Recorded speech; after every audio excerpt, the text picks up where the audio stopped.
Hi crafty friends, this is Jenny from crafttestdummies.com, and today I'm going to share with you an overview and my first impressions of the Brother Scan and Cut machine. This machine was built kind of for quilters and paper crafters who like to scan their items in and then do fussy cutting and make appliques. Well, it does a whole bunch of things, so stay tuned. Let's take a look at it.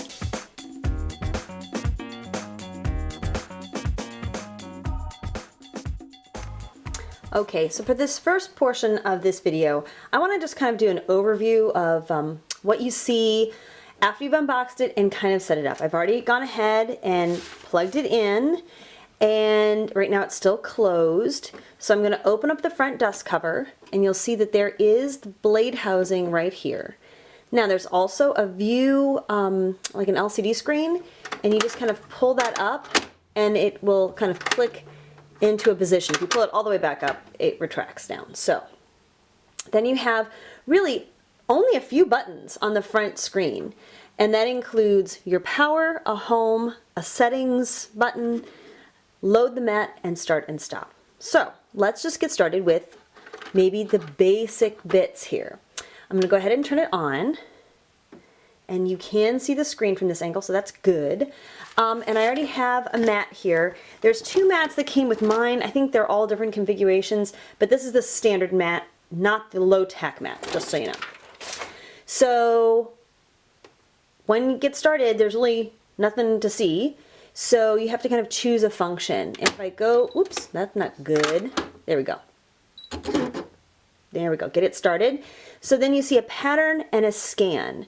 If you go ahead and tap pattern, by the way, they do give you a stylus, and I'm gonna tell you you're gonna lose it 5 times, because I have, and there's no place to park it. Like they need a little bloop, a little place to park your stylus. But this kind of shows you some of the images and whatnot that are included in the machine. So I can tap one, and you see here all of these different shapes. I'm just going to scroll through them. You get the idea. They're just kind of pretty generic shapes. A lot of them are quilting shapes, like this one here. These ones are used quite a bit for quilting patterns. But you also get some, you know, I don't know what you would call them, just different graphic images, wreaths and whatnot. If you select one, you can make it bigger. You can kind of play around with your sizing, all right from this screen. So say, for example, that's what we're going to cut. What I'm going to do is take a second and load up the mat, and we'll give it a test cut. Okay, so I've loaded up my mat, and I'm going to tell you, already I don't love the mat. It just doesn't feel nearly sticky enough. You know, it doesn't want to even hold on the paper, and I've just rubbed it down for a while, so not particularly in love with that. So let me go ahead and I'll load the mat in. There we go. I'm just going to try and rub down the edges one more time. Oh, okay. Doesn't recognize my mat. Let's try that again. Okay. And then I can go ahead and hit OK. And there it is. There's the size I've selected. It's going to cut in the corner, so it'll tell you that beforehand. And then I hit OK, and it gives me the option of drawing or cutting. So I'm not even playing with that function quite yet. And then you see how the green button lit up? That lets me know it's ready to go. So we just got finished with our first cut. I'm going to unload the mat, and we'll see what we get. Now you can adjust the pressure in the blade. I'm a little spoiled by the Cricut, and that I'm used to it prompting me to do that before I even cut. With this machine, you kind of have to know what you're going to do and get it all done and then tell it to cut, instead of like, oh hey, what blade depth do you really want? So there we go. I'm kind of lifting it off. By the way, they give you a little spatula. I'm going to tell you I don't like the spatula. It's plastic and just not very helpful. So I'm working on it, and now it's kind of sticking down in a funny way. For being a not sticky mat, sometimes it's hard to peel the stuff off. You know what? I'm not even gonna, I don't know, friends. I'm struggling with this, can you tell? There we go. It did it. So I don't know. That's an awful lot of work for me. Okay, so just for talking about paper cutting As you can see, it will cut scrapbook paper. This is some glossy paper from an insert. I cut fabric, but I was only successful when I used the adhesive, the like iron-on fusible webbing on the back. This is just text weight paper. Okay, and then this is like heavier duty cardstock. This is what I would consider like maybe a 90 or 100 pound. And I really had kind of mixed results with it. It just didn't really want to go all the way through. Now I didn't try the deep cutting blade because that doesn't come standard with the machine. So kind of mixed on that. And then this was some cutouts I did on, you know, just regular scrapbooking cardstock. And it did pretty well. It's just this heavier stuff that I'm not sure I would want to use often. Okay, let's take a look at the next thing. So here we're looking at a piece of scrap paper that had butterflies in it. And so what I did is I scanned it in using the function. It's kind of like a puzzle now. And I had it read or scan the images on the paper, and then it gave me options for cutting them out. What was interesting is the first time I scanned it in, it only saw this one. And so I scanned it and I cut it out. And as you can see, the cut itself is really immaculate. I mean, it even got the antenna in the paper. Unbelievable.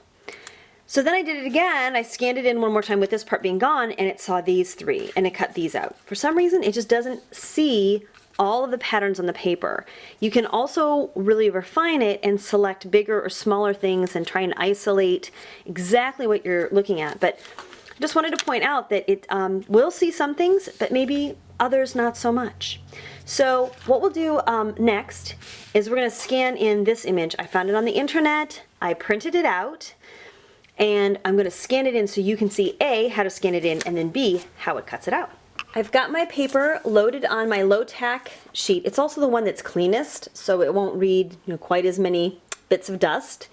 And now I'm going to go ahead and scan it.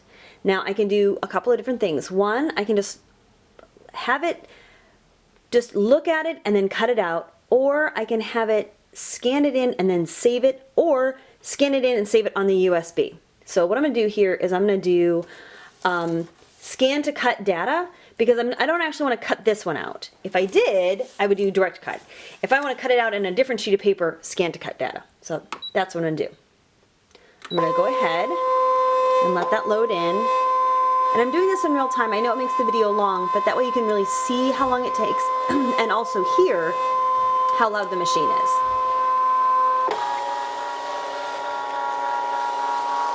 Boom. Now it's recognizing, and we'll see the image on the screen. Maybe. Now it's really thinking about it. I will also tell you that you are going to want extra mats, just because I can never get by even with just a few. So what I'm going to do now is, this is my image over here on the screen, and what I want to do is cut both the outside and also those inside details. So I hit that little button in the middle, and then you can see where it's recognizing what to cut. I can actually even make this a little smaller.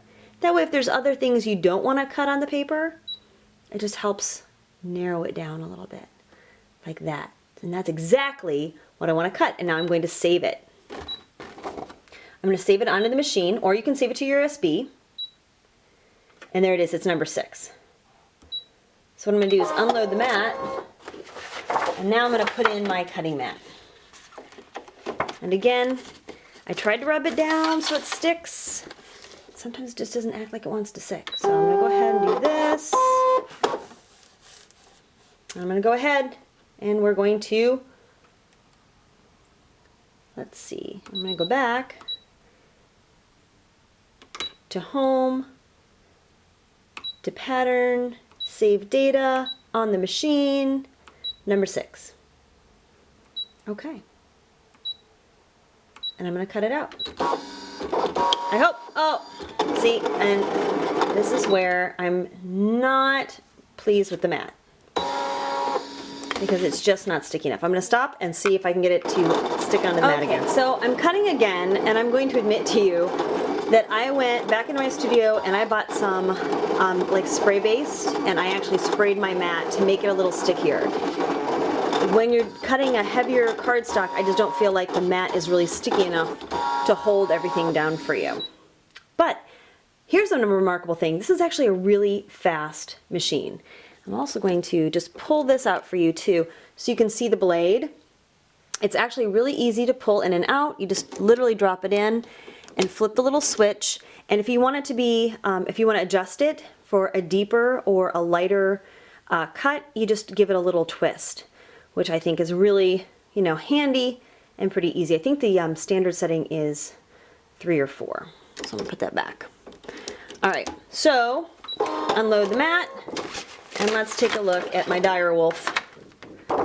Ta-da!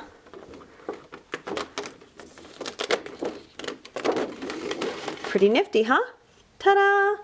Now this does bring into mind, you know, I printed this off of the internet, and this is probably a copywritten image, and I suppose if you're doing it for your own use, it's great. But be aware, if you're gonna print things off of the interwebs, scan them and cut them, they might be copyright protected. So please be mindful and don't sell things using copywritten images. That's your public service announcement. There's one more cool little feature I want to show you. If you're trying to like cut something on a certain area of your background, you can actually move this around. So here's my little image. It's the little laurel wreath. If I want, I can scan the background like this, and it's going to just try and read any images that are on that paper. And then when I go to place my image on top of it, it's going to show me exactly where it's going to cut. And I think this is a really cool feature, whether you're using it for fabric or for paper. So it's really not showing me much on the way of the background, but I could, you know, move it around and say cut it in the middle. Also, you know, if you wanted to maximize your paper and do a use the negative space, this is a great way of doing it. I'm just going to cut one more. And while it's cutting, I'm going to say that I feel like this is a tool that has a learning curve. And that's not bad. It just means that for me, I was frustrated on how to stabilize the fabric, frustrated with the sticky sheets. There really isn't, I mean, there are a lot of images that are built in, but for those of us who are used to like buying images from the Silhouette or from the Cricut cartridges, right now I'm just wondering where that artwork is going to come from for those of us who don't want to make our own artwork and scan it in. However, if you're an artist and what you want to do is create your own artwork, scan it in, and then cut it out, this is a really, really cool tool. I'm going to go ahead and turn it off. And, oops, I have another one already cut there. Kind of peel this away.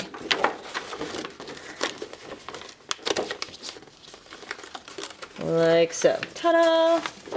So there's that little laurel wreath that I just cut. So that's really part 1. And I know this has been a long video and I could probably go on for days. Please do me a favor and tell me in the comments section what you specifically want to know about the Brother Scan and Cut, because I will do a follow-up video, but if you tell me what you're interested in, I can then make sure and test those things for you before you buy it. Just in, for the sake of disclosure, I did buy this machine with my own funds. I am not sponsored by the company, and I'm not being paid to say nice things. So let's give it a thumbs up for honesty. If you like this video, give it a thumbs up, leave me a comment, and of course we'd love it if you subscribed to CraftTestDummies.com. Thanks so much for watching and have a crafty day.